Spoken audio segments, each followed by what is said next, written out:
नमाजी के आगे बोतल रखना कैसा है सुथरे के लिए?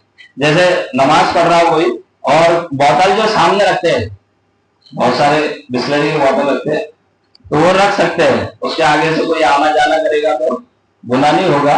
सुथरा उसको बोलते हैं। सुथरे की मिकदार जो है उलमा ने लिखी है, एक उंगली के बराबर मोटा होना चाहिए और एक यानी हाथ के बराबर होना चाहिए। हाथ से मुराद कोहनी तक की, यानी एक फुट, इसको क्या बोलते, एक फुट उसकी लंबाई कम से कम होना चाहिए सुथरे की।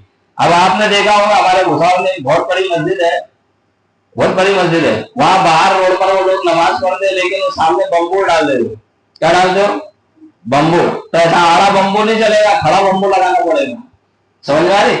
क्योंकि आड़ा बम्बू कितना होता है, अरे इतना ही लंबा हो रहा ना, वो है तो लंबा, लेकिन उसकी चौड़ाई कितनी ना, वो चौड़ाई में बैठ रहा ना लंबाई में सुथरे में बैठ रहा। अब वहां के मौलाना को समझना चाहिए कि भैया ये सुथरा ही नहीं हो रहा, वहां से जितने लोग गुजर रहे हो सब गुनाहगार हो रहे हैं।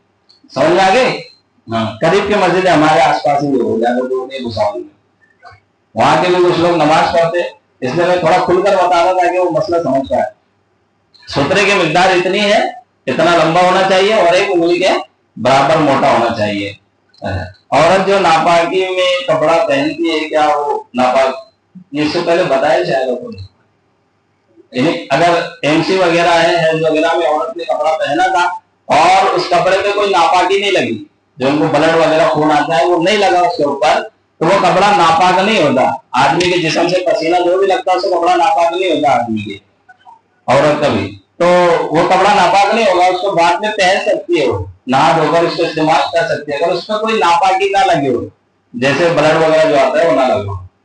खड़े रहकर पेशाब किया जाता है, क्या उससे नापाक हो जाते हैं? हाँ, खड़े रहकर जो पेशाब करते हैं ना, अगर पानी ढेला इस्तेमाल ना करे तो वो तो नापाक हो जाएगी, लेकिन उन पर गुस्ल वाजिब नहीं होता।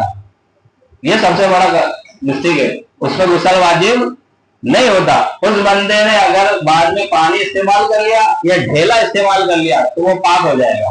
वो क्या हो जाएगा? पाक हो जाएगा, और फिर वो नमाज़ें पढ़ सकता है। गुस्ल वाजिब नहीं होता उसके ऊपर। जैसे मनी खारिज होने से, बीवी से मुबाशरत करने से जो गुस्ल वाजिब होता है ना, हमारा नाइट फेल होने से जो गुस्ल वाजिब होता है, वैसा गुस्ल इसको वाजिब नहीं होता।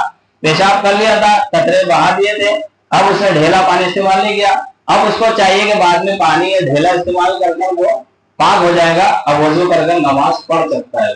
वो नमाज, आदमी सोचता है कि पूरा ही नापाक हो गया, गुस्ल करना पड़ेगा, ऐसा नहीं है। ठीक है, अल्लाह ताला नबी तौफीक अता फरमाए।